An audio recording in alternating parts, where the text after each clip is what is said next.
Sa presinto ang bagsak ng dalawang drug suspect matapos maaresto sa isnagawang buy-bust operation ng mga tauhan ng Manila Police District sa Malate, Manila. Tinutukan niya ni Police Corporal Abigail Rojas. Arestado ang dalawang lalaki ng mga operatiba ng Station Drug Enforcement Unit ng Manila Police District sa isinagawang anti-illegal drug buy-bust sa kahabaan ng Adriatico Street, Barangay 711, Malate, Manila.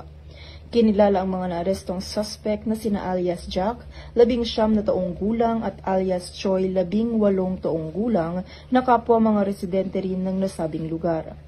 Nasamsam mula sa mga suspect ang 4 na pakete ng hinihinalang shabu na may malaking halaga. Narecover din ang buy-bust money na ginamit sa operasyon. Kasalukuyan namang nasa kustodya ng himpilan ng pulisya ang mga suspect habang inihahanda ang kaso para sa paglabag sa Sections 5 at 11, Article 2 ng RA 9165 o Comprehensive Dangerous Drugs Act of 2002 na isasampa sa Manila City Prosecutor's Office para sa inquest proceedings.